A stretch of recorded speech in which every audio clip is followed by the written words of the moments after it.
Please, permanecer sentados, por favor. To all who come to this happy place, welcome. Our largest single-theme land expansion ever. Now we want you to share with us our latest and greatest dream. Matterhorn Matt presents Matterhorn Mondays. Hello, everybody, and welcome to episode 135 of Matterhorn Mondays, coming to you live from the Outpost. Yeah, everybody, can we get a round of applause in the comments section for that? I am your host, as always, Matterhorn Matt. And I'm your temporary co-host. Okay, that's the title for now. It's also a temporary title. Jeremy. Jeremy, once again, has joined us again. And of course, we have Mr. LMGVids here. Mr. Kris, why don't you say hello to everybody listening and watching at home? Hello. I am the editor for LMGVids. Hello, welcome all. It's Kris, everybody. We've had, a round of applause in the chat. Wait a minute, I have clapping sound. Very good. It took too long to play. It's not funny anymore. But yeah, welcome, everybody. We're excited to have everyone back here once again. It feels like it's been a hot minute since we've done the show, but it hasn't. It's been exactly a week. Yeah, it's been exactly a week since we've been on the show. Has it only been a week? It's been a week, yeah. It's been a week. But we do have some really great topics that we're excited to get into today. But before that, you guys know the drill. Links to all the social media will be down in the description below. And if you'd like to be wished a happy birthday live on the stream, you can do so, or live on the podcast, you can do so by submitting your name, birthday, clicking the Google link down in the description. We'll add it to our very special birthday calendar here, and it doesn't appear that we have one birthday this week. Let's see, Saturday the 16th is Nate Rodriguez's birthday, so happy birthday. Hey, that's a different of the Discord. That's a different R Nate. Oh, different Nate. I'm pretty sure Nate has a different last name. Okay. Don't worry, every Nate is special. Every Nate is special. Dude, we have more than one Nate. No, we do have more than one Nate, so it is confusing. Okay, this is not even one of the other Nates. Yeah, I think this is a completely different one. Well, anyways, next Saturday, the 16th, happy birthday to Mr. Nate Rodriguez, and happy birthday to everybody who maybe missed out on the chance to submit your birthday this week. Happy birthday to those celebrating this week. And as always, if you'd like to voice your opinion on any of the topics we have at hand, go ahead and ring 575-386-5814. You can leave a voicemail, and we'll be listening to the voicemails live throughout the episode. We're excited to hear what you guys have to say about some of the topics we have, as well as the attraction retrospective at the end of the show. We have a great ride planned. Kris told me last night that he didn't know what ride he wanted to do, so I put out a poll on Twitter, and we will be... Oh, no fault. We will be talking about the winner of that poll at the end of the episode. Wait, was I right about what won? You were right. Anything away? You were right. Okay, good, because I totally did not check the poll. That's so funny. That's fine. I just knew. Okay. With his big brain, he knew, you guys. I knew as well, because I'm the one that ran the poll, and I saw the results. Well, anyways, excited to get into that, but before we get into any of our main topics, it is, of course, time for everybody's, I think this is collectively the whole world's favorite segment of the show, Matt Snaps. Let's do it. A whole wide world of knowledge awaits underneath the cap. It's once again time this week for Matterhorn Matt Snaps. It's Matt Snaps, everybody. Well, I have the same. Nothing's changed. Mango Madness is the Snapple that I have in front of me once again. And I made a boo-boo. Is it the glass one or the plastic one? The glass one never has a snap. It's the glass. Oh, no. Yeah, the plastic ones have better snaps. But I made a boo-boo, you guys. I opened this before the stream, so there's no... Blasphemy. Why? It's blasphemy. I know. I'm so sorry. So we're going to do a fake snap here. I've done that before. We can do... Wow, Matt Snaps, you guys. I probably should have actually snapped, but that's okay. Toe wrestling is a competitive sport.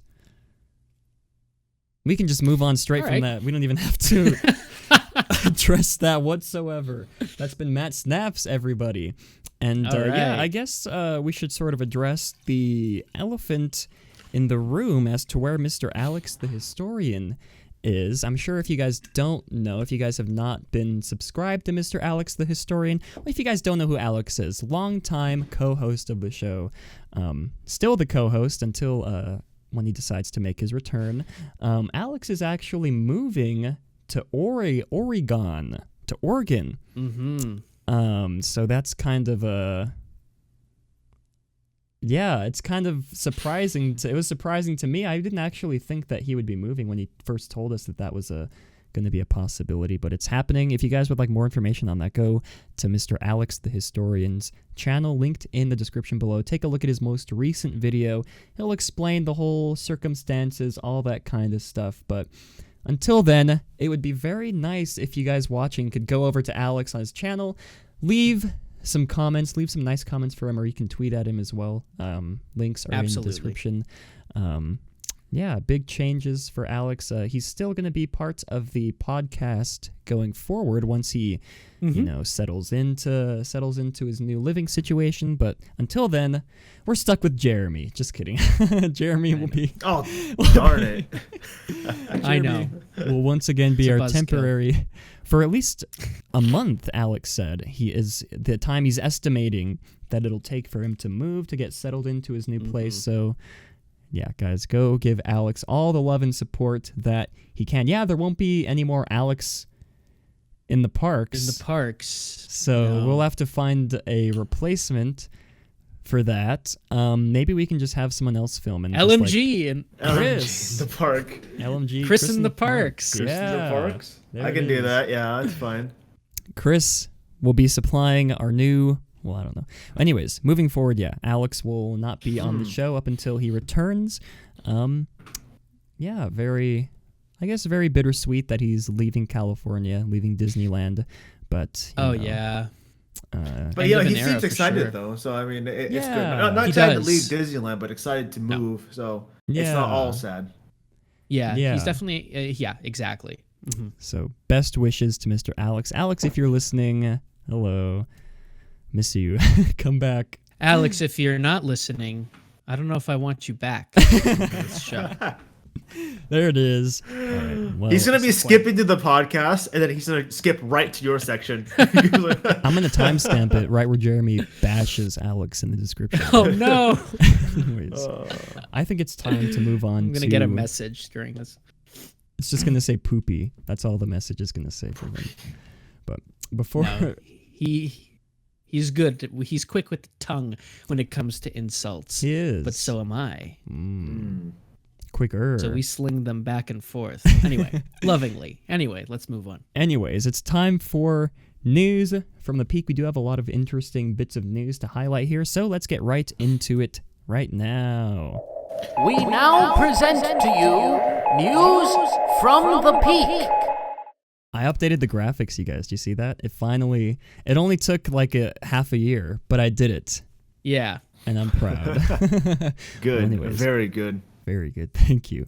For our first bit of news from the Peak here, Pirates of the Caribbean soft reboot is incoming. You guys, we reported on this a few months ago, I believe, the first rumors that surfaced, and now it is appearing that Karen Gillian from the Avengers, Guardians of the Galaxy franchise is going to be, at least I believe she's going to be the lead. It's details are very foggy at the moment, but what we do know is that Karen Gillian will be involved in some way or capacity, and that it's supposed to be a quote-unquote soft reboot, same as the way Bumblebee, if you guys remember the Transformers franchise, Bumblebee was sort of a soft reboot of that franchise. That's sort of what this new movie is supposed to be, but for our second bit of news from the Peak here, I think it's supposed to be Boba Fett is supposed to appear. Yeah, you messed up. I messed up, you guys. It's been a while since I've messed up here on the news from the Peak, but yeah, correction. Boba Fett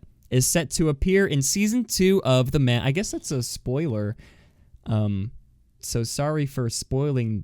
I mean, I guess we knew it would happen at some point. It's not. It's an official announcement. Is it? Okay. Well, that's fine then. Is it really?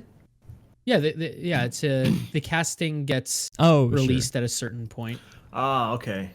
Well, so it's like a half spoiler because some people don't know about it. So sure, it's a half spoiler. I guess some people don't know about it. Yeah, sure. If you're not following it, I guess. Yeah. So. Well, of course, Boba Fett will be played by the legendary Star Wars actor who also played Jango Fett and voiced Boba Fett in the special editions. I believe they redubbed him. I'm going to butcher his name, and I'm going to try my best here. Oh, no, you did. Temuera Morrison. Temuera Morrison is the best way that I'm going to be able to pronounce that. But you guys know him. He was in the Are you sure it's not Tempora Morrison? Okay. That's awful. But I love tempura. When I heard you pronounce it, I was like, that sounds exactly like tempura. Well, I'm sure you guys all know this guy from the prequels, and I think he might have voiced some characters in the Clone Wars as well. I'm not 100% sure. But yes, and he was teased at the end of episode 5 of The Mandalorian, the Gunslinger. I guess that's who that tease was supposed to be. So Boba Fett incoming, season 2 of The Mandalorian. Excited about that. And for our final bit of news from the peak, this was a very misleading headline when I first read it. Let me tell you. Disney will be airing, well, I guess the headline that I first read that my dad sent me, Disneyland is returning, is bringing back The Wonderful World of Color. That's what... Disney. Yeah, Disney. That's what the headline said that my dad texted me the other day. Yeah. But it's actually not what you think it is. It's, well, let me just read here. Disney will be airing 4 films during its Wonderful World of Disney movie night this summer on ABC. And so this won't be the classic, World of Color, World of Disney, films that we know and love. So this will just be movie nights. So Moana will be premiering May 20th. Thor: The Dark World, which is a very interesting choice to pick, May 27th. Up will be premiering June 3rd, and Big Hero 6 will be premiering June 10th on ABC. So yeah, again, misleading, at least when I first read it, misleading headline, but yes and no, because actually the Wonderful World of Disney has gone through different iterations like in its existence. So like I think in like the 80s and 90s it actually was a movie night on television thing. So they're when they say they're bringing that back, that's the form of it that they're bringing back, the sort of Disney Channel version of it back in the day. Okay. Anyway. Well, anyways, Kris, what are your thoughts on any of these bits of news from the peak that we've detailed here today? That's a great question. Well, I honestly, I really only have thoughts about the first one, which is the Pirates of the Caribbean one. Sure. That one, I don't know. It's been circling around since 2018 for the longest time. Yeah. So I don't even know if it's gonna happen. And plus, most people I've talked to, they're like, I don't even. They're saying like, I don't even want to watch Pirates of the Caribbean if Jack Sparrow isn't in there. So I don't know if it's like true or not. It might just be like the upper management thinking maybe we should do it. Maybe we should just throw the idea out there just to get the public's idea. But I really don't think they're gonna go through with it. So it doesn't make much sense because the main reason why I watch Pirates of the Caribbean is because of Jack Sparrow. So I mean, yeah. So if you take the main thing of Pirates of the Caribbean out, there's really no point to watch, don't you think? No, I suppose that's true. Jack Sparrow was a big part of this franchise to begin with. It'll be sad to see him go, but then again, I do feel like it was time for Mr. Johnny Depp to hang up the cape, as they say. I think for this character, it has been. Or pull down the flag, maybe. Pull down. Sure, we'll go with that one. But Jeremy, what are your thoughts here on any of the topics that we talked about here from news from the peak? Yeah, so just to briefly respond to Kris, I believe actually it's gone past the phase of rumor now. I believe this information was actually confirmed this last week by Jerry Bruckheimer himself. So it is going through, from what I understand. So it'll just be a matter of when we see I don't even know when it starts production. Oh, really? That's interesting. Do you know what the main character is going to be? Is it going to be the red character from Disneyland? Probably not, right? I think people are speculating that just so there's some sort of IP to because there has to be some sort of IP to tie into rides now. So that might be the case, but I don't want to speculate on something I don't know. So, pretty solid news from the peak. Yeah. Let's put a period on that.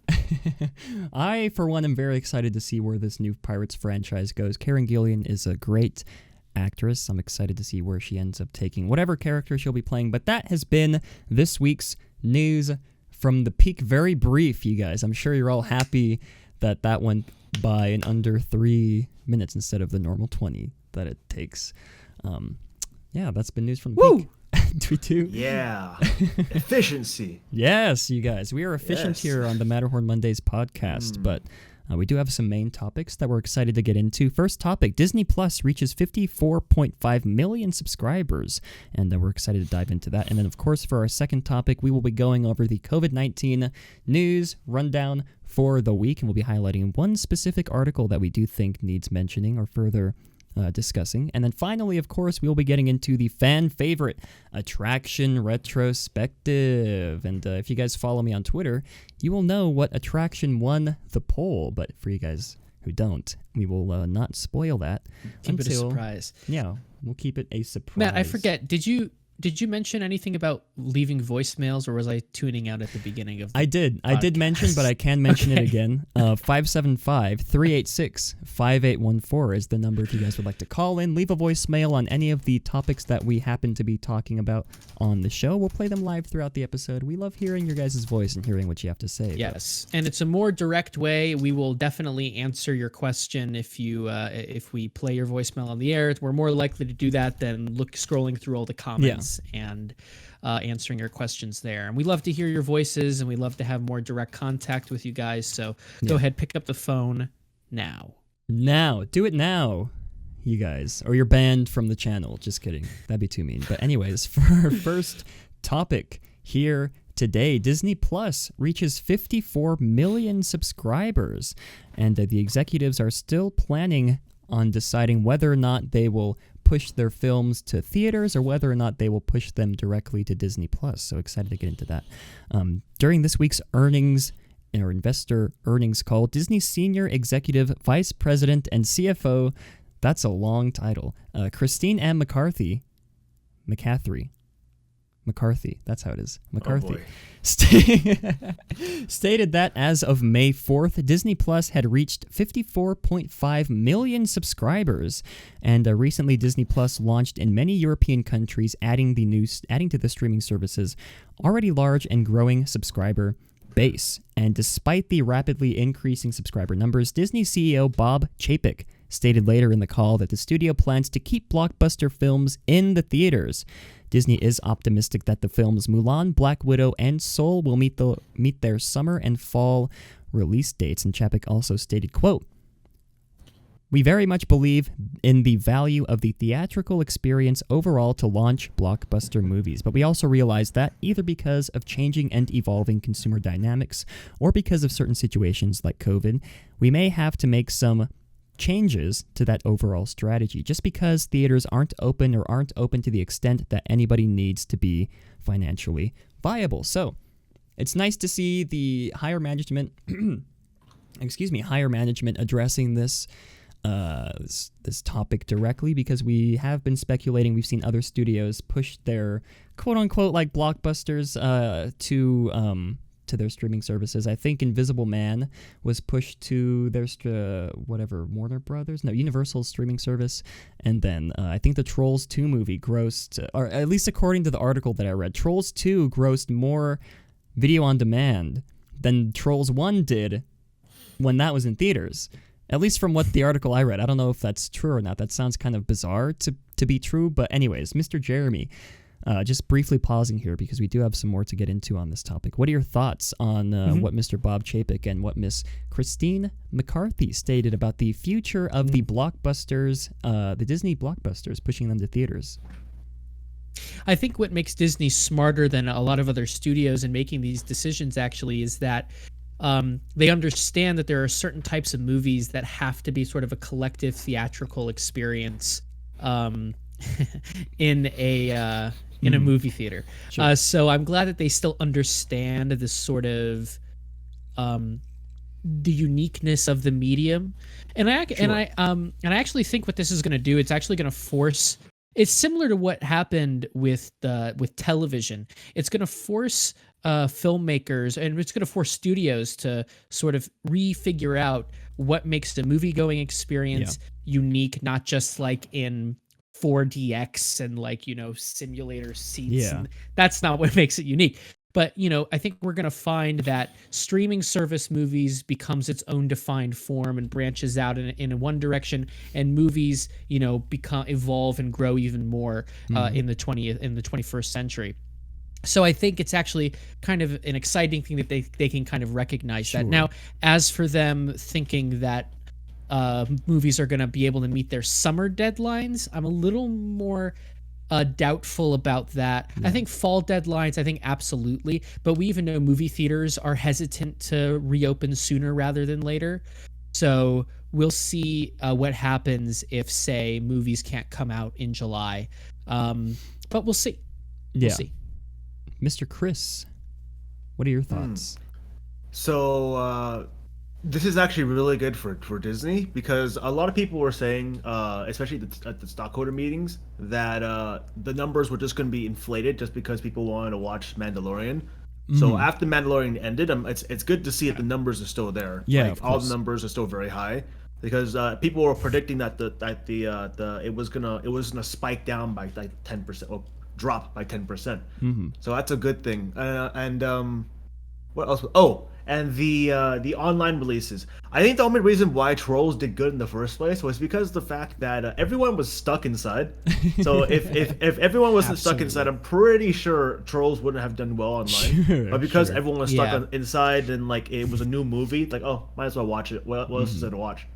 So I think it might be kind of a skewed statistic to use for companies. That's true. If companies want to use that as a basis to start releasing stuff online. As Jeremy said, I think it opens up the possibilities to there be more movies online, but I wouldn't say big budgeted movies. Like, you're not gonna see like a new Pixar movie exclusively online, unless it's a very low quality one. So it's not going to happen, because movies in general will still make more money than online streaming services once the pandemic is over. But currently, I think Also, the information I'm remembering is something really slow right now. I'm sorry, I'm very tired. What was it? What was your point about summertime again, Jeremy? Just if Chapek and they were saying that that they feel confident that blockbuster movies will meet their summer and fall deadlines, and I say I feel a little more doubtful about the summer releases and a little more confident about the fall releases. Yeah, I agree with you on there. I don't want to talk too much about COVID, but from what I've heard, they don't think a vaccine is gonna be done until closer to wintertime. So for them to say, oh yeah, we expect the theaters to be open and for us to release movies in summertime, I don't know about that. That's kind of a stretch for me too. I agree. I'd say expect to be back in the movies around maybe October, November-ish. Sure, that sounds. Summertime is a little bit too early, because right now it seems like it's just still getting worse. Anyways, yes. And it depends. It depends on the states, and it also depends on the individual movie. Very true. Yeah, themselves. very true.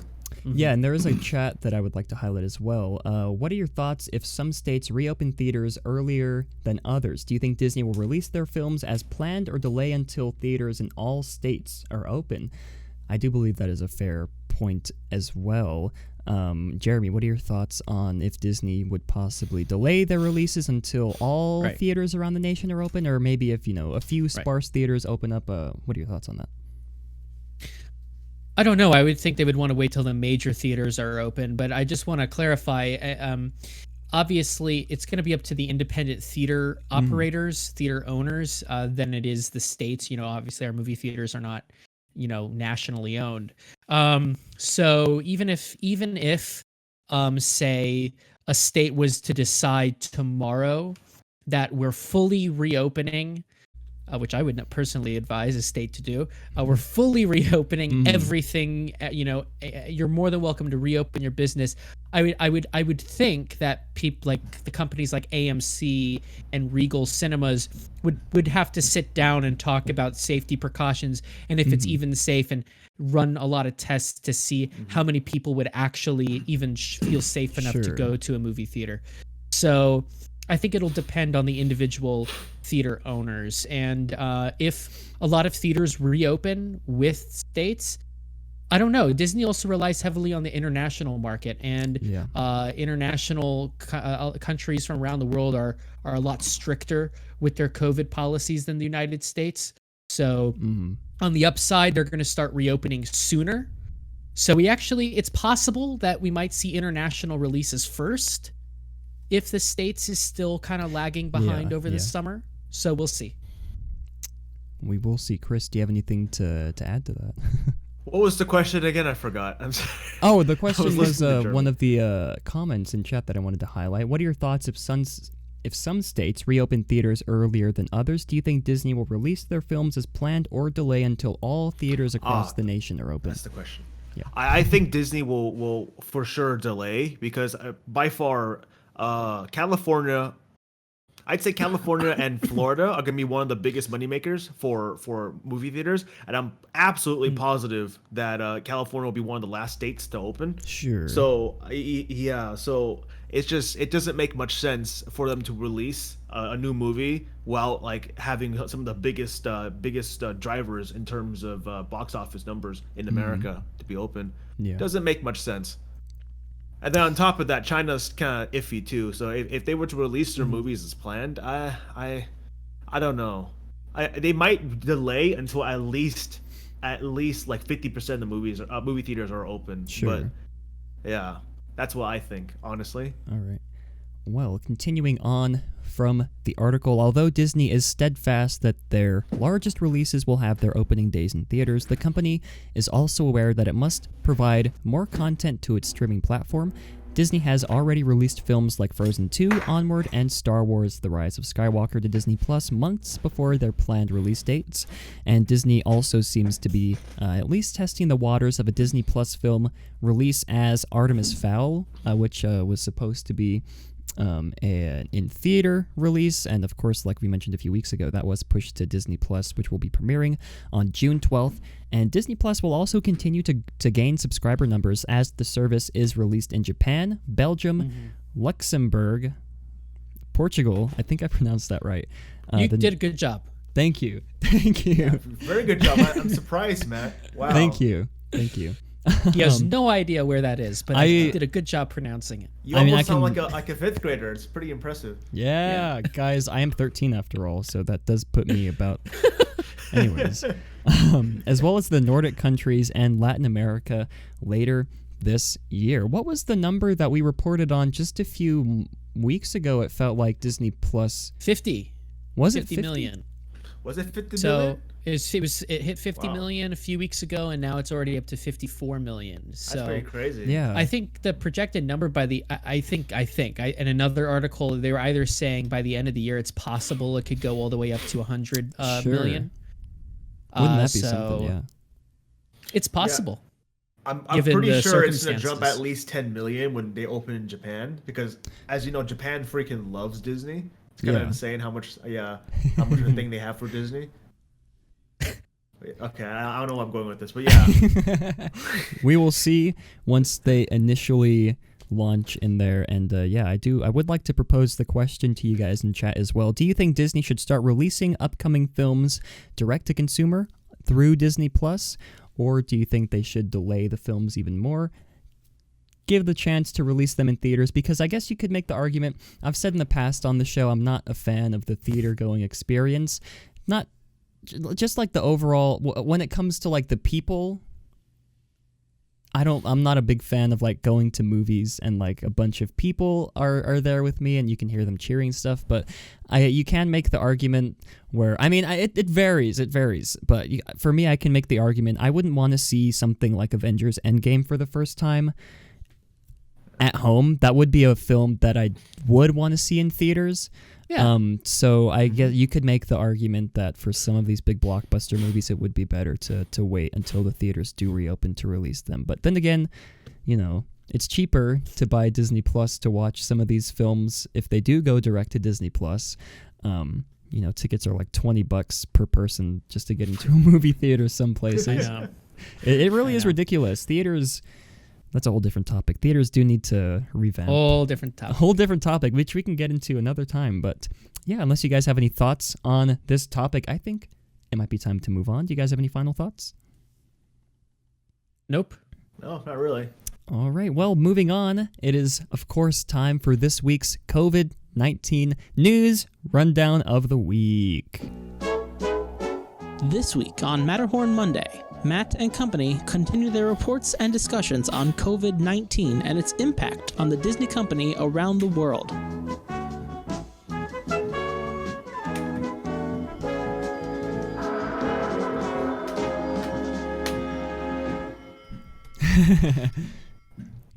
Kris is banging on Kirby like a drum over there. Oh no, I'm sorry, Kirby. Beating him sorry, to death. Kirby. Well, anyways, we do have some great. He hasn't woken up for a while. I think he's already dead. Oh my gosh, it's like that episode of The Office where Kevin adopts the dog and everyone thinks it's dead. Anyways. Moving on, we do have some really great headlines that I'm excited to get into, and then we will dive deeper into, of course, the earnings report, quarter 2 earnings report that Disney released just this past week. But for our first headline, Disney to save $900 million primarily by pausing construction and refurbishment projects in 2020. As you all know, Disney did pause construction projects around the United States in all of their parks once this pandemic, once the parks eventually closed. Second topic here. Walt Disney World Resort is canceling reservations through May 31st due to the ongoing closure. Now, I believe it was last week we reported that, or maybe it was the week before, that they canceled through like the 21st, I think, of May. I can't remember off the top of my head, but yeah, they're continuing to cancel those reservations going forward. So, and then moving on here, Disneyland construction crews actually returned for limited essential work during the coronavirus closure. So some construction is, I'm not really sure what quote-unquote essential work means, but it does appear that some of the construction has resumed. I'm assuming it's some of the refurb stuff and, of course, some of the bigger projects like Avengers Campus, which they do need to open Avengers Campus as soon as they can, as well as work on Mickey and Minnie's Runaway Railway. I believe that is another one of the quote-unquote essential work that the construction workers are doing. And as well here for our last headline before we dive into our main topic here, Disney Springs phased reopening is scheduled for May 20th. In just about 10 days is when Disney Springs will be reopening, and we'll dive deeper into this once we get into the earnings report, the quarter 2 earnings report. Now, I'd just like to preface this by saying it's a lot of business mumbo jumbo, but we will be highlighting the most important we will be highlighting the most important things that were detailed during this earnings report. So yeah, we can go ahead and get right into that. This week, executives at the Walt Disney Company presented to investors the quarter 2 earnings report for 2020, and the presentation began with an introduction from Executive Chairman, the CEO, Bob Iger, the Executive Chairman, Bob Iger. It's confusing, guys. A lot of Bobs going around, but where he stated that the company has, quote, been fortunate to keep parts of their creative pipeline active, specifically mentioning a, quote-unquote, number of writing and development projects and post-production for their media networks, their studios, and for Disney+. So, yeah, it is nice to see that at least some work is being done on some of the films that have been, in the pipeline. The call continued with CEO Bob Chapek discussing how COVID-19 has impacted the company and what they have done to fight against the financial hardship that they are experiencing. He begins by announcing May 11th for the grand reopening of Shanghai Disneyland, and continuing with discussion about ESPN. But I would like to pause just there to touch on the reopening of Shanghai Disneyland that is planned for May 11th. Tomorrow, actually, which I'm very upset that we're not going to be able to... We're going to have to wait a whole week again to report on how the reopening goes. How it went. So, yeah, so we'll have darn. to... Yeah, we're a day late, you guys, but So I would like to touch there on that Shanghai Disneyland reopening. It is slated to reopen, like they said, May 11th, and this will be running at, I think I should have this numbers pulled in front of me, but I think the mandate that was put on by the government was 25 or 35% capacity. I could be remembering wrong, but I do remember that Disney said that they were going to be opening below the capacity that was mandated for them and sort of gauge as they go. Maybe by the end of the week they could eventually move back up to. Oh my gosh, Kris just What was that? What was that? Sorry. But Jeremy, I would love, with Kris too, but start with Jeremy here. I would love to hear your thoughts on Shanghai Disneyland's grand reopening slated for tomorrow, actually, May 11th. Obviously, Disney's been very, very cautious and aware of when it's appropriate to open parks. And of course, they released a whole bunch of safety guidelines that are going to make the park experience very different. And of course, we have to remember that China has been going through coronavirus longer than the US. So for anyone that's going, see if they can open, we can reopen. No, that's not necessarily true. We'll see how it goes. I think it's going to be a challenge. I can't imagine it going smoothly, and I don't think it's not necessarily a failure if it doesn't go smoothly. This is a learning experience. Yeah. This is the first park to even consider reopening. So they're definitely going to learn a lot from how not just May 11th goes, but how May 12th goes and how the rest of the month of May goes. So they're going to learn a lot. And I think by the time the U.S. parks are able to think about slowly reopening, we will have hopefully a better, more defined, smoother process of how that works. This is a interesting first step of reopening these theme parks in a it's not really a post-COVID world yet, but in a COVID world where there's been testing and we don't have a vaccine yet. So we'll see. We'll see how it goes. Kris, what are your thoughts of Disney reopening Shanghai Disneyland tomorrow, actually, on the 11th of May? Oh, okay, yeah. So basically, I think Shanghai Disneyland has an advantage when they're opening compared to especially Disneyland, because of the fact that the park is massive. It is very massive. Everything is very spread apart. True. Yeah, everything is very. I was sharing with Jeremy earlier some pictures on the call, and it was just the pathways are massive, the lands are massive. There's just everything is very spread apart. It takes a very long time to walk from one end of the park to the other end of the park. It takes a very long time just to walk one pathway to the other side. Everything is very wide. So practicing social distancing should be pretty easy compared to like Animal Kingdom, what is it called? Hollywood Studios, Disneyland Resort. A lot of the places at those parks, they're very cramped. You have some small pathways people have to walk through, and then you also have very packed lines, and it's just it doesn't seem like it's gonna work as well compared to Shanghai Disneyland, where everything is spread apart. So it's much easier to implement like this idea of social distancing. Yeah, and people are mentioning as well of the sort of instructional video that Disney released, or I don't know if Disney officially released it, that was released by someone online, that was sort of detailing the procedures of how the opening would go. And one of the things that was noted here, I guess I can just run down, people are required to wear face masks at all times, unless I believe the only exception is when you're going to be like dining, when you're eating is when you can take it off to eat. Because, you can't put the food through the face mask. That'd be silly. And there is also a stipulation here. You just gotta do what Spider-Man does and just boop. He just eats it. Does he do that, or is that a different character? Kris, I have no idea what you're talking about, Kris. You're speaking a bunch of gibberish right now. I thought it was a scene in one of the movies where he just eats through his mask. Or is that something else? No, in one of the scenes he pulls I don't know. Up Well, the you mask. take the time to figure that out. Matt and I are going to have a conversation about Shanghai. Well, Yeah, going still on the same topic. Disney did put another stipulation, or maybe it was the government. I have no idea. That you have to have a health QR code on your phone, with one of the apps. What was the name of the app that I can't remember off the top of my head. But you do have to scan a QR code of a health app that I'm assuming means that you're not sick. Well, I don't know. It's very confusing when it comes to that. And then of course you will have the temperature checks at the entrance of the park as well. Which if you watch in the video, it's kind of amazing how that technology works. It's not like pause one person. It's not like how you would do like a bag check where you go one person at a time. It's sort of like a screen, and it's like a big camera that like displays all the temperatures above everyone's head in real time as they're walking by. It's really cool how that works.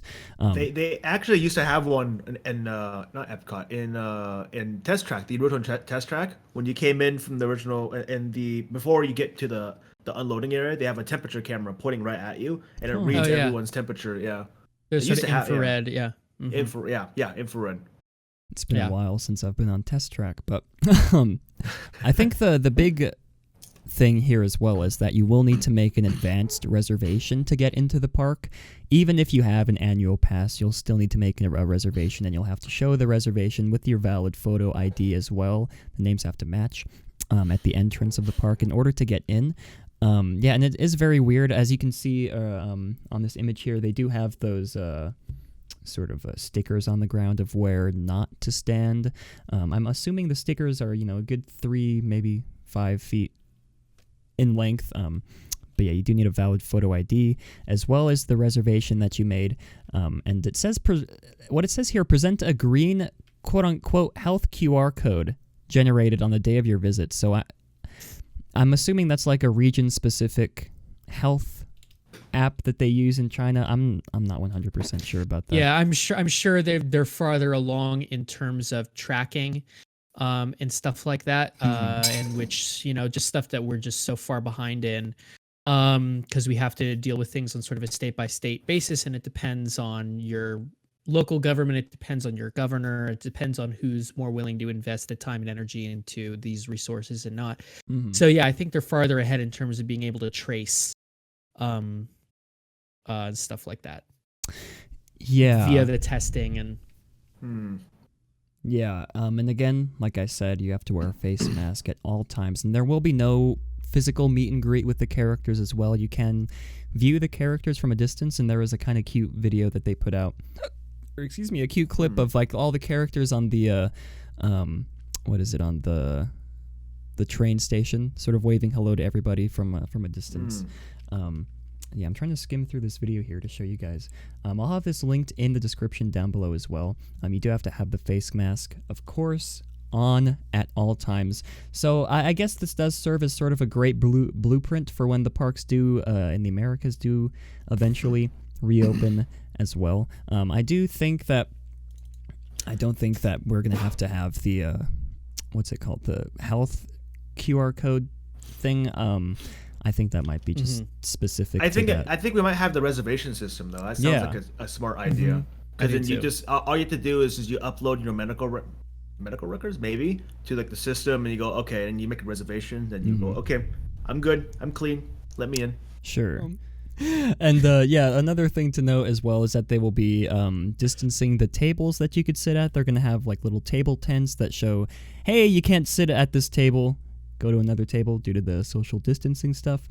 I feel like I believe some rides will be open, and some rides will be open with virtual queuing as well. I'm assuming the nighttime or entertainment parades and stuff like that will not be operational as well. I think I even read that officially. But yeah, guys, Shanghai Disneyland reopening the 11th, and we're excited to see how this goes, how the sort of beta test, like we mentioned, is what really this is. Well, we're excited to see how this goes and how this will translate over to the America parks as well as the other parks worldwide. But we do have more to discuss here from the earnings report, so let's go ahead and jump back into that. But I'm excited to hear what you guys have to say in the chat, in the comments down below about Shanghai Disneyland reopening. Let's see, where do we leave off? Okay, so He begins by announcing a May 11th opening date for Shanghai Disneyland, and then he continues on with a discussion about ESPN, which is where we left off. So, Chapek states that the docuseries about the Chicago Bulls titled The Last Dance, which I've not seen yet. I've been dying to see that documentary. I'd love to hear what you guys think about it in chat down below, in comments down below. The Last Dance ranks as the #1 program in America for males. So... yeah, The Last Dance. I've heard that is a very popular, at least from the people I've seen who've seen it as well.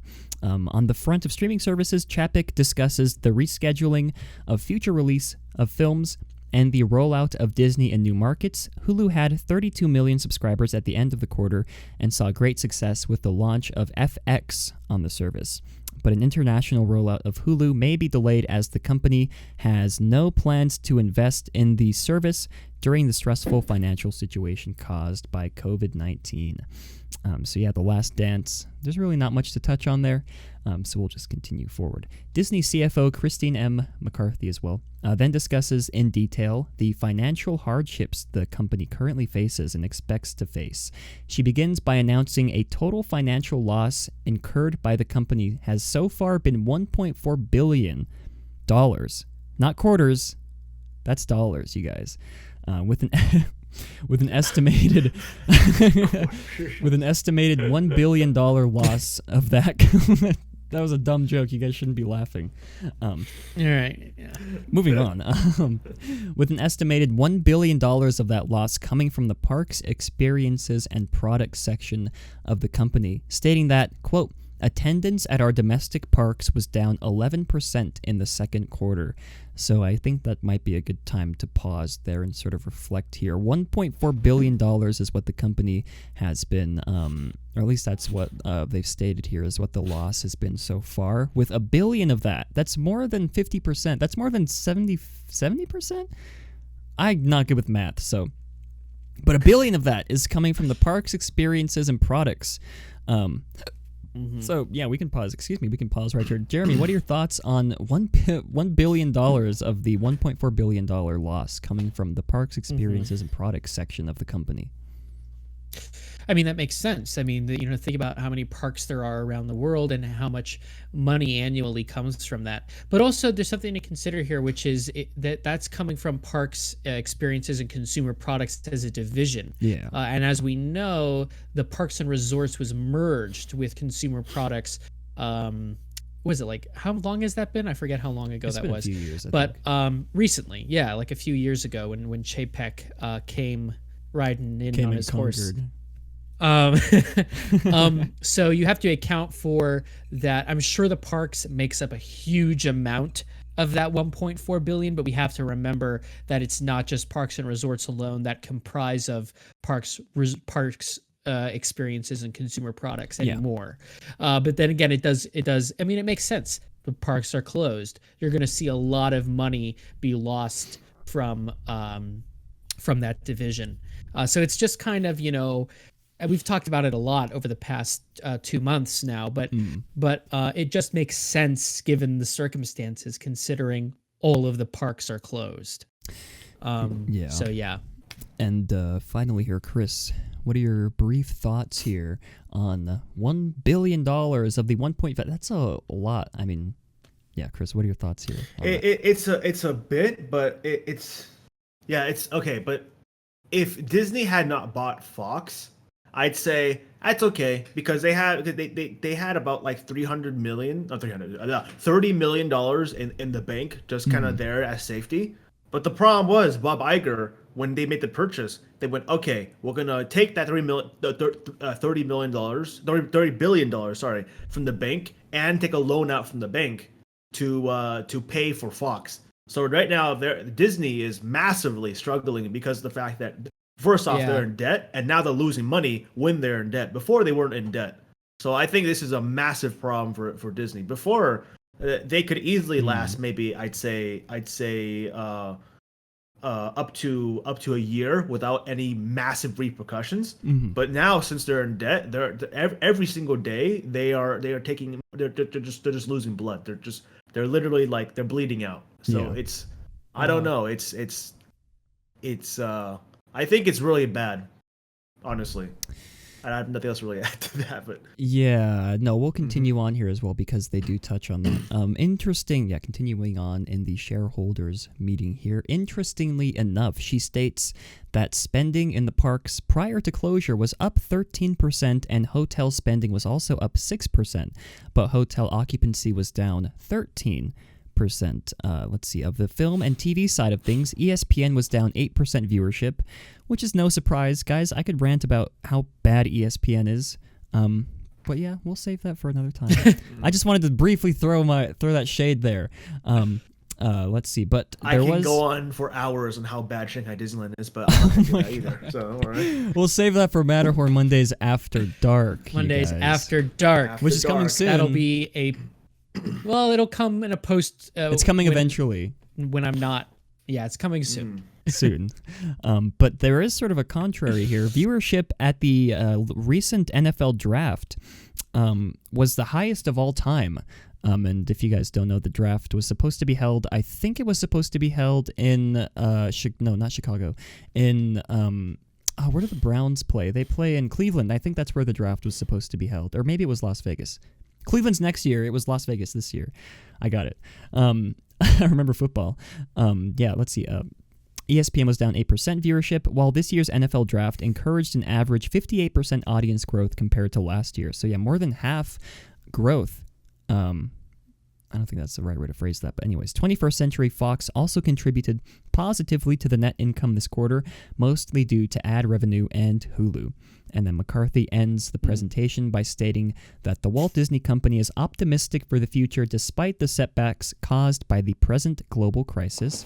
And in summary, Disney generally experienced a loss in all sectors of business this quarter due to the coronavirus, but is optimistic of their ability to rebound once the theaters and theme parks reopen. Now, we can touch briefly here as well before we move on to attraction retrospective. Jeremy, what do you think the future of the company is looking like now that we've seen these official numbers released? $1.4 billion loss with all these, these numbers are down, theme parks are down, spending was up 13% in the parks. But Jeremy, what are your thoughts there? I think we'll see some obvious changes in the immediate future, just as the world recovers from coronavirus economically.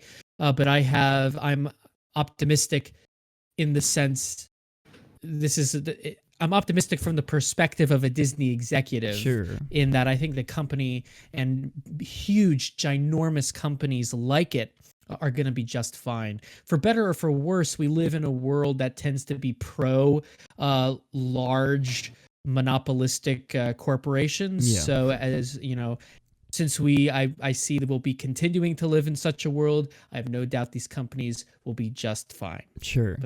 But that's my sort of overall sense. So take that as you will. Disney is going to be fine. And Kris, briefly here, what are your thoughts?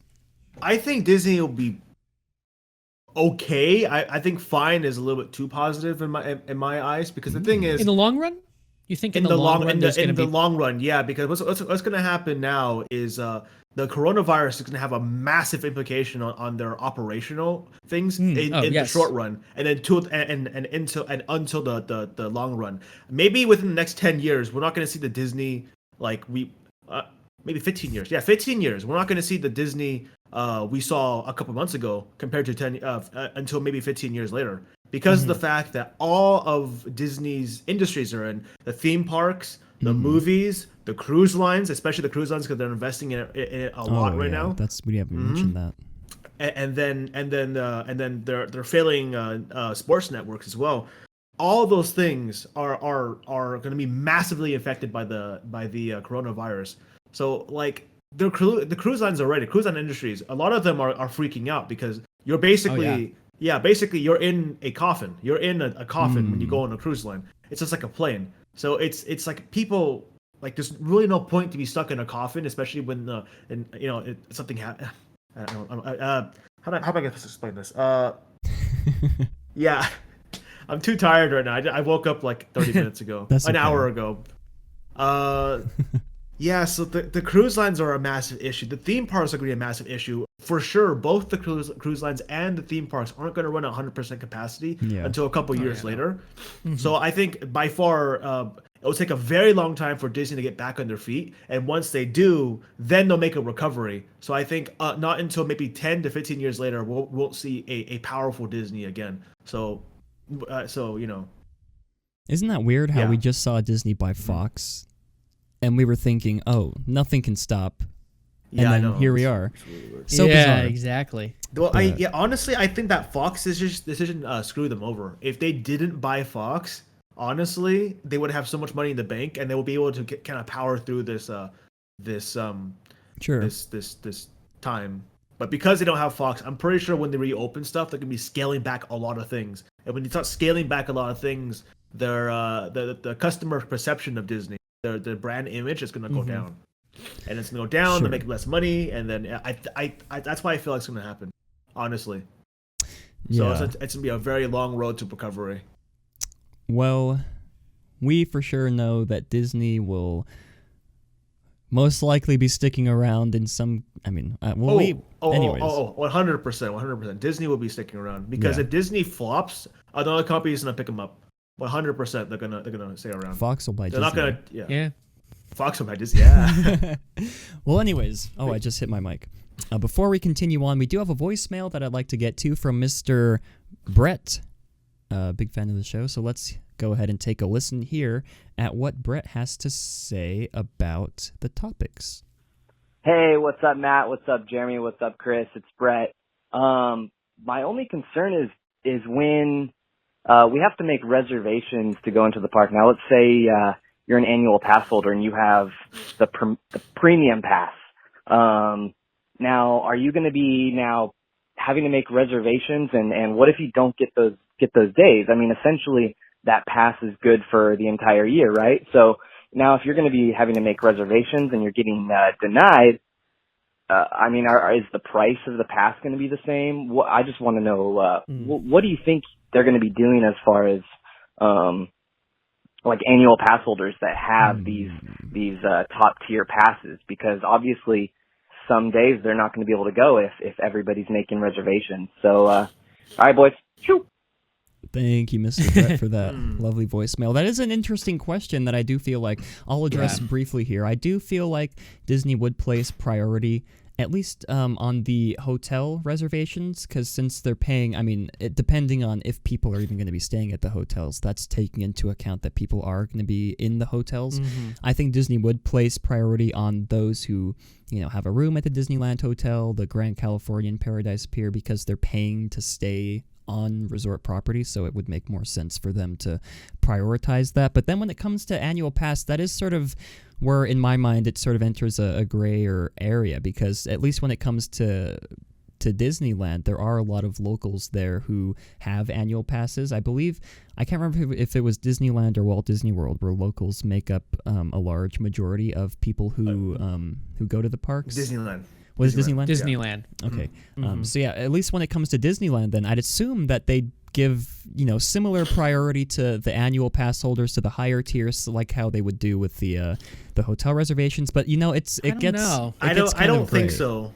Because the thing is, okay, you can go first, Jeremy, because I'm pretty sure we have the same points they're going to give. Yeah, I think you'll have a more logistical answer, but just from what I've been seeing for the past 10 or so years, is they've actually been very anti the demographic that actually attends the park, which are the locals. They've been doing everything they can to make sure locals actually don't go to Disneyland. Yeah, which personally I found to be absurd. I still do find it to be absurd. So when they're economically crunched, they tend to shut out the people you would think they would want to prioritize.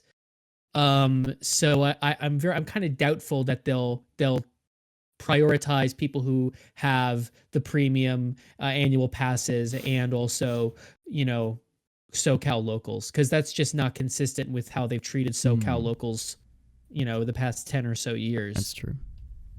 I agree, but honestly, I think the reason why they're going to be they're going to be trying to prioritize tourists over locals is because annual pass holders don't spend money. I mean, they do spend money. Sometimes they buy food here and there, maybe a snack, maybe once a month they buy merchandise. Yeah. But tourists, every time they go, they buy something. It's food, it's merchandise every single time. It's pins, it's the glowing ears, whatever. They always buy stuff compared to locals, which maybe could buy one thing. Sometimes when I go to Disneyland, or sometimes even when Alex and I go to Disneyland, we don't buy anything. We just go have fun and leave. But compared to tourists who are there for the whole day, they spend the entire day there, and they spend like up to $1,000 just on merchandise and food for a family of 4. Guilty. So I'm pretty sure. I did you. Yeah, so I'm pretty sure they're gonna be trying to. I keep stuttering. I'm pretty sure that they're gonna try to prioritize tourists over locals, because locals, once again, they don't really bring in the money. They're kind of just there. Yeah, but then again, that brings in the question of how many tourists are we actually going to be seeing opening day. But, that gets into a whole other discussion, which we can save once, plans for reopening are officially announced. But before we move on, I would like to highlight this chat here by Avery. ESPN is so bad, even their restaurant chain ceased to exist. There it is. Joke of the episode, but... yeah, we're going to take a quick break to hear from the episodes or from the show sponsors. And when I can't talk. And when we return, we will be getting into this week's attraction retrospective. So stay tuned. I think my stutter might be contagious. If you guys are wondering where you can find even more family-friendly live streams just like this one, head on over to theliveplace.com. The Live Place is your headquarters for great family-friendly live streams. They cover anything from Disney to other vacation spots, various variety shows, and have some amazing streamers like Resort TV 1 and myself. Also, be sure to check out puckermint.com, where you can find amazing pins and stickers. Puckermint is based out of Albuquerque, New Mexico, just a few hours from where I live. And since I'm a big believer in supporting local artists, we decided to partner up. Be sure to use the coupon code down below when you make your next order. Again, that's puckermint.com and puckermint on Instagram.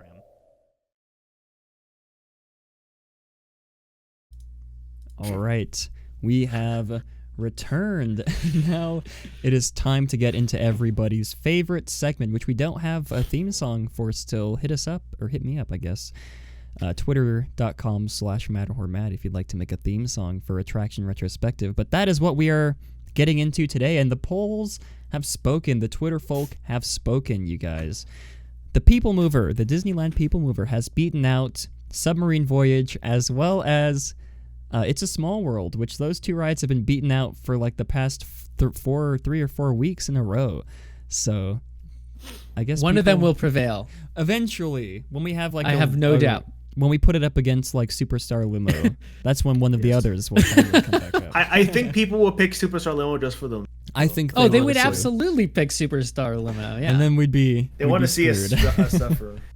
They do. But like I said, this week's attraction retrospective is on the fan favorite People Mover, which I'm excited to get into a discussion about this. So yeah, the People Mover is, of course, like I said, a fan favorite in the Disney parks sort of ecosphere.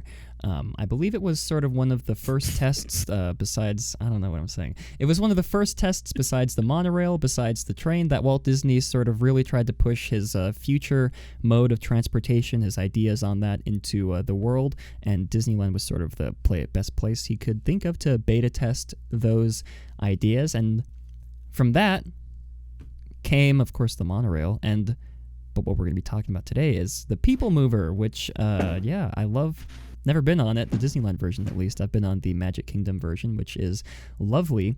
But Jeremy, no, let's start with Kris. We've started with Jeremy every single time, so let's go and start with Mr. Kris here. Okay. Kris, what do you think? Usually I use Jeremy's answer to kind of base my answer. Okay, well, we can start with Jeremy then. That's my strategy when Alex is on the show. No, we can start with Jeremy then. No. We got to balance it out. You're right.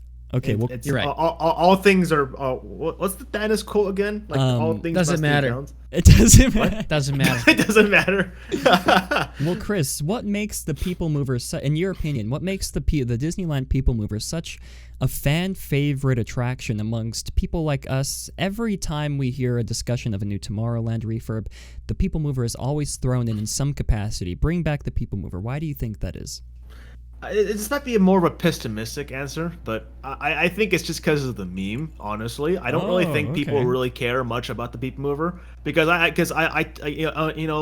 people like, oh, I want the People Mover back so badly, but then when they go to Disney World, one of the things on the lowest, one of their the attractions on the lowest of the list is to go on the People Mover. Sure. Because People Mover, yeah. So to me, it kind of seems like people want it back, but once it comes back, people go, oh, okay, it's just back. Honestly, I think it's just nostalgia, but I still think it's a. What was the question again? I'm sorry, I forgot. What is it about the People Mover that you think makes it such a fan favorite amongst the Disney community? I think it's just the nostalgia and the multiple stories behind it, how it was kind of built over time. Yeah. I mean, I want to see it back 100%. I would like to ride it, but I think majority of people out there, they're saying it because it's like they what's the word for it? It's like they're following other people and they're nostalgic for it. That's why I think. Sure, honestly. I guess you could sort of put nostalgia up there as well. But Jeremy, what are your thoughts on what makes the People Mover, or at least the Disneyland People Mover, such a fan favorite amongst the Disney community? Well, one of the consistent thematic ideas of the park is the comfort of nostalgia and how that relates to John Hench's idea of the architecture of reassurance. So that might be sort of an intellectual response to what Kris was saying. Are you calling my answer not intellectual? Not at all. Not at all. No, I actually think it's a very interesting perspective. I do tend to see nowadays that there might be people might be calling for its return because of the sort of Diz Twitter, Diz internet meme of like, bring back the People Mover, the People Mover, the People Mover, the People Mover. But there's a reason why that started. And I can remember from, when the Rocket Rods first opened, there was this call for, why would you replace the People Mover with this garbage thing that doesn't work? I think it's a question of what are the things that define a Disneyland, and the People Mover is one of those unique experiences that is very simple and yet very effective. And I also just think we need more experiences like the train, like the Mark Twain, that gives you a chance to kind of, a lot of people, accuse attractions of being sort of relaxation attractions. I actually find those to be just as essential and entertaining as, say, a Space Mountain or a thrill ride. So people are like, oh, that attraction you only go on, to rest your legs, or that attraction you only go on for air conditioning. Of course, that's one of the best parts of it.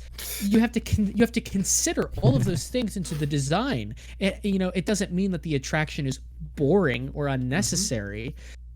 It is also essential. And I think the People Mover has this sort of collective nostalgia to it because I think in a way it sort of was the kinetic icon of that 67 Tomorrowland. Sure. It's something you could always look up and see moving in a very defined shape, in a very defined way. You look at this picture, for example, and if it didn't include People Mover cars in it, you wouldn't instantly pick up. You would, but I mean, you wouldn't instantly feel that it was 67 Tomorrowland. So I think it does attach itself to that nostalgia, but I think the nostalgia comes from the sense that I think people really felt that it became sort of an icon, a staple of Disneyland's identity. That I think that's mainly why it resonates so deeply with fans. And it's honestly a lot of those relaxing kind of rides that give you a chance to look around and be in the present moment and remind you that you're at Disneyland, that I think actually, make the most memories. Sure, and I'd like to briefly touch on this picture here. I've never seen this image before. This is one of the most beautiful pictures I've ever seen of Tomorrowland back in the day. So highlight to whoever took this picture. Copyright the Walt Disney Archives. But yeah, so I agree. I do think nostalgia does play a big part as well, but I also am, I guess, just in general, a big fan of, like Jeremy said, those relaxation rides. Of course, the People Mover at Walt Disney World is a great example. The Carousel of Progress as well, I feel like, is very, you can categorize as well into that. And then, of course, you have staples like the train, the Mark Twain. And yeah, I feel like for me, it's sort of like just the concept of the People Mover. It's a never-ending. It's a mode of transportation, is at least what it was intended to be, like an actual mode of transportation. And I feel like the philosophy behind that, behind what Walt saw behind that, not just the People Mover, but with the monorail, I feel like that is really what resonates for me. Being able to imagine in my mind, sitting on the People Mover, say, for example, you close your eyes, you can imagine I'm leaving the supermarket, hopping on the People Mover, heading back to my house. I feel like that's for me, that's at least one of the things that resonate that resonates most for me as well, in pair with the relaxation of it. Sure, you need attractions to sit down for a bit, take the load off your legs, and what greater way to spend, I don't remember how long the ride is. I think 10 to 15 minutes is how long the original People Mover attraction was in Disneyland. I think it was 12. 12? That's fair. We'll go with 12. Imagine getting on a ride to relax, and the scenery that you see the submarine lagoon, you see the Matterhorn, you ride above Utopia, you go into Star Tours, you go into what was the other one, the Circle Vision Theater, and of course you have the super speed tunnel, all those add-ons that they had. What better way to spend 12 minutes of your life at Disneyland than relaxing, floating up into the air, almost floating, I guess you could say, and going through all these amazing scenic views. I feel like that for me is another part of what makes this a staple attraction. Again, I've never been on it. I can only speak from the pictures and speak from other people's experiences and the videos that I've seen online. But the scenery, I do feel like, plays a big part into what really makes this attraction for me. And I guess you could say the same thing for the train. You could say the same thing for almost every other attraction that I listed before. But yeah, where should we move on this discussion to next, Mr. Jeremy? Where would you think we should talk about? Putting me on the spot. Putting me on the spot because you're clueless. Call me Clue because I'm clueless. The board game Clue. That didn't make any sense. 16 minutes. 16 minutes. Right. Okay. Oops. Yeah, no, it's definitely longer than Florida's, which is about 9 to 10 minutes. I don't know. Let's. It's hard because we only have maybe personal memories of Florida, but I think that kind of counts. It's the People Mover. But I think an interesting thing, Kris, you said you want it back. I'm sure you have a more logistical reason why that's so, but I think it'd be interesting to talk about why this ride even has personal resonance with people who only who had never got the opportunity to ride it, So I don't know, Matt, if you want to speak to why you have some sort of personal resonance. This ride has sort of personal resonance for you, even though you never got the chance to go on it. Yeah, well, I think I can speak for a lot of people when I say the main thing that comes to mind. One of the first things that got me into this whole Disney history thing was seeing the abandoned tracks in Tomorrowland.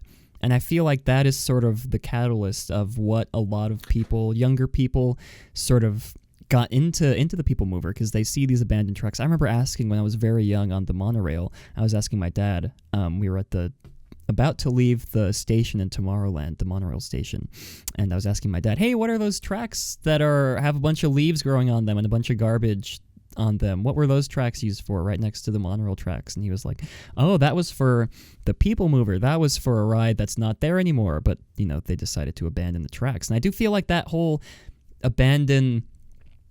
I don't even know what to call it, that whole ecosphere of abandoned or extinct attractions, which is what the channel here was based off of when we first started. I feel like that is a lot of what draws people to not just this attraction, or I guess more so this attraction, but there's other ones out there as well that you could name. So I do feel like the just seeing those abandoned tracks above Tomorrowland, winding through Utopia, winding through, just everywhere, played a big part into what got me interested in the People Mover, played a part into what grew, what made me fall in love with this attraction, even though I've never been on it. Yeah, sort of the same to me. There is sort of a mythos around all extinct attractions. I think it's why DizTube became popular at a certain point, is because a lot of channels focused on in those early years of DizTube, which really was only like 4 years ago. Yeah. But which is very hard to believe. But there's a mythos behind all extinct attractions, but if there's a flagship extinct attraction for Disneyland, it's definitely the People Mover. Probably the flagship extinct attraction is probably a tie between the People Mover and, say, Horizons.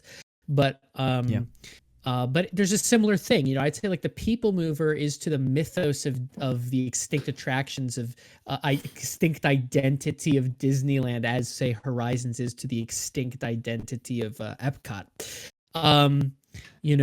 But it's so interesting to me. I think there's a generational aspect to it. I've been going to Disneyland for as long as I can remember, and I just missed the People Mover. It like had just probably closed by the time I first started to go there. Fun fact, I was born on November 9th, 1994, the exact day and year that the Skyway closed. But that's a different little transportation. So you've been cursed ever since your birth. Exactly. Jeremy's birth cursed us, you guys. Oh no. I even cursed this because I froze. Isn't that crazy? Yeah, he froze. He's back now though. Yeah. So yes, but I have very vivid memories of the rocket rods zooming on those tracks, and of course I have very nostalgic memories of the rocket rods, only because I was a little kid, and I remember specifically waiting on the monorail platform and watching the rocket rods zoom by parallel to it. But you can only imagine being up there and having the People Movers go by, and when you're told from your parents, I remember the People Mover and the way that these extinct attractions, I think, are generally like, oh God, now you're past, the stutter is a curse. It's spreading to the screen. There's a generational aspect to it. I think when you're a kid and you're like, wow, there are attractions that aren't here, and I love Disney. I bet they were really good. So I remember that, learning about extinct attractions and was a real big part of falling in love with Disney history for me as well, Matt. And when 2005, during the 50th anniversary, when they released that massive box set, it was really the first experiential window for me to actually, experience a lot of these extinct attractions, which I remember was really exciting. Anyway. I just think it's not a cynical nostalgia. I don't think. People only. No, like I think it's more of. I think it's more curiosity. That's true. When I was a kid, I remember walking in Big Thunder Trail, the old one, not the new. The old one, and seeing a bunch of rock work. It didn't match Thunder Mountain, like the gray rock work against the across the river, across the pond. Yeah. And then you had the weirdly colored orange. They didn't look right. It didn't match Thunder Mountain because they constantly repaint that, but they don't repaint the Nature Wonderland rocks. I was like, that's so weird. Where is this from? I did a little research as a kid on the internet, and I found out, that's Nature's Wonderland. Wow. And ever since then, I was like, wow, I wonder if they're ever going to bring that right back. I think that's the same thing. People will get at with People Mover. Nature's Wonderland is kind of like pushed off to the side. It blends in so well with the nature that people kind of think it's just built for there. But for a People Mover, that thing, it looks abandoned. It doesn't look, because there's leaves on it. It's rusted. It doesn't look like it's part of Tomorrowland because it's been abandoned. So I'm pretty sure, like, over curiosity and the legends that people talk about, and also all the nostalgia that's based in the Disney fandom, I'm pretty sure all that combined together just built up this giant like following of the People Mover, so to say. I'm not stuttering anymore. I give it to you guys. It's pretty impressive, right? Wow. He's cured, everybody. Hooray. I'm cured. Well, guys, Alex was just in the chat. Can we say hi to Alex in the chat? That'd be, Alex was in the chat. But anyways, I do think we can continue on, or maybe finish this discussion with what we think the future of the People Mover might be in Disneyland. We've talked about this at length on the show before, but now, this is a dedicated topic specifically to the People Mover. So, Kris, in your opinion, in your humble opinion, what do you think the future looks like of the People Mover possibly coming back to Disneyland? For the current track right now, for that one to come back, impossible, never going to happen. But for them to build a new one, to tear it out and build a new one, I think it's a slight possibility. Because as Jeremy was saying, I don't know if Jeremy was saying this, but Disneyland does need more of high capacity rides. Yes. So relaxing high capacity rides. Yeah. And the big problem right now is a lot of the rides they're building, Rise of Resistance especially, are not high capacity and they break down very often. They're not reliable.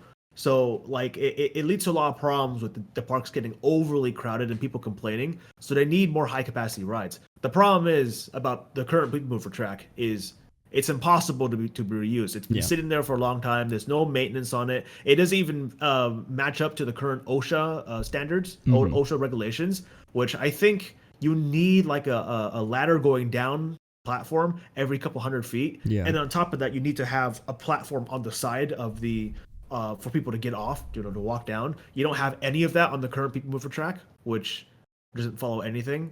On top of that, the track there right now is not People Mover. It's from the Rocket Rods. Yeah. So it's just there's so many problems with the current track, and there's no way they can reuse it.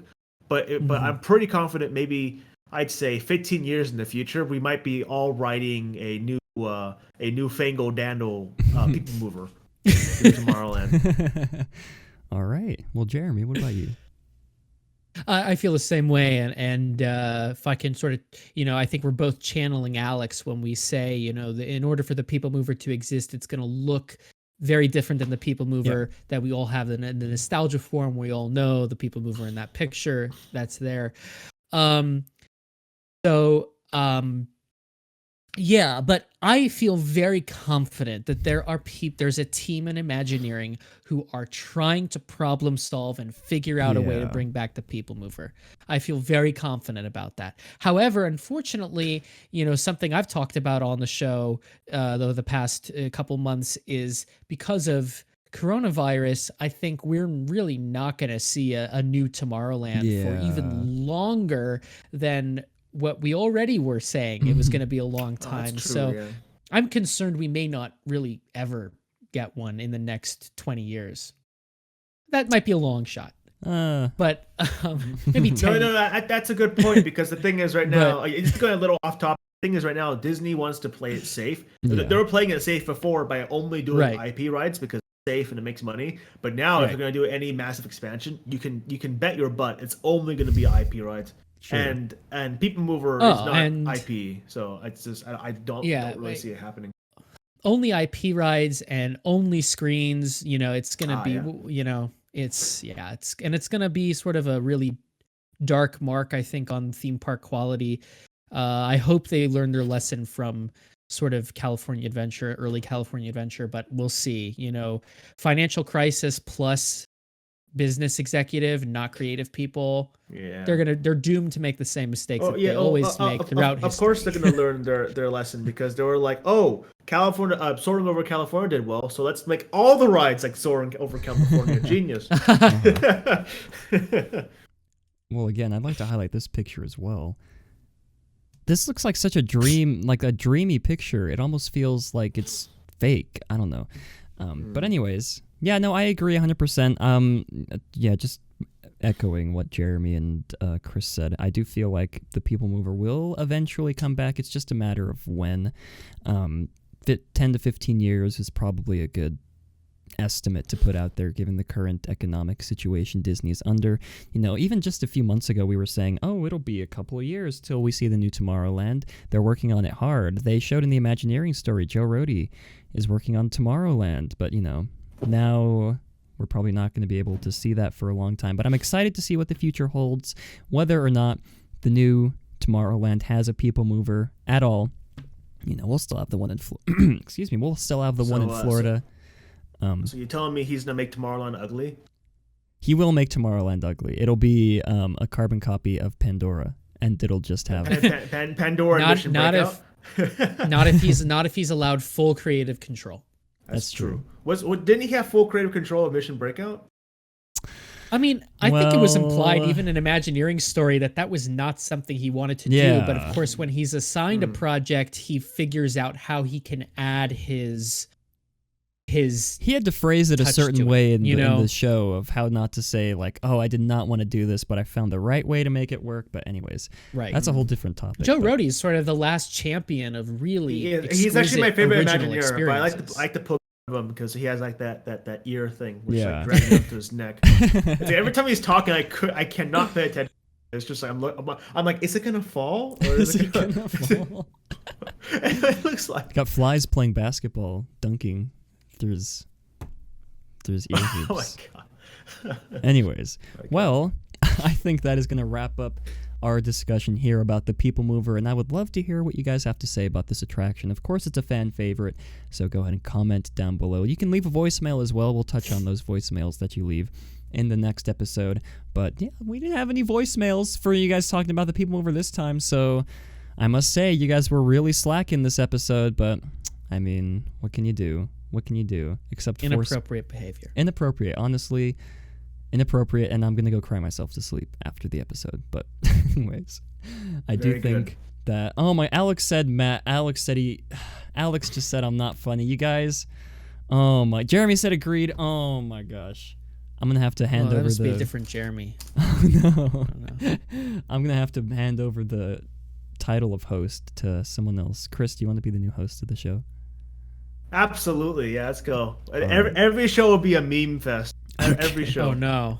Never mind. We'll find someone else. Well, anyways, like I said, Disney. No. It's just gonna be pure memes. Pure memes. We can make that work. Matterhorn Mondays after dark. Kris, you'll be the first guest. Okay. You'll be part of our meme. Yes. Now there's gonna be like a meme segment that you will curate. Oh yes. Boy. It's my dream come true. Yes. All right. Well, like I said, I do think that is going to close off this episode of Matterhorn Mondays. Guys, just under an hour and a half. You should be very proud of us. You should be very, very proud of us for restraining ourselves, because we could have gone for, I'm sure, a lot longer on some topics. But yeah, I'm really excited to hear what you guys have to think about this new sort of fast-paced format that we've been trying to push here on the episodes. We're not trying to make all the episodes over 2 hours long. Sure, every now and then maybe a 2.5 hour stream, a 2.5 hour episode might be good if we have no more. All right. Well, anyways, moving forward, like I said, Alex should have called in. Yeah, I guess it's too late for Alex to call in. Too late. Sorry, Alex, you missed the window. Well, sorry. Anyways, thank you to Mr. LMGVids, Mr. Kris, for joining us on the show once again. Do you have anything you'd like to say to the audience before we sign off, Kris?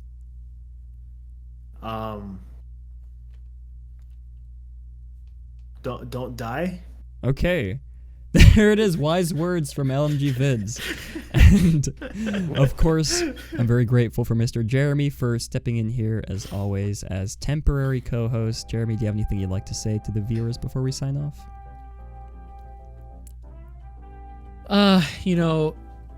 Stay strong. Read every source of information you can. That's good advice. Yeah. Oh, that's it. Okay. I thought you were going to go on. Oh. Something longer, something more, but yeah. Anyways, we're very thankful for everybody who comes out to the shows live. If you've not caught the show live, we do stream every Sunday afternoon, 1 p.m. Disneyland time. You can come in. That's what the chat's from, you guys. You come in, participate in chat along with us live, and you'll get to see yourselves in the chat in the final video that gets published on Monday. But yeah, like we always say, links to all of our social media will be down in the description as always. And like I always say, thank you for coming to today's episode, and have a great big beautiful tomorrow.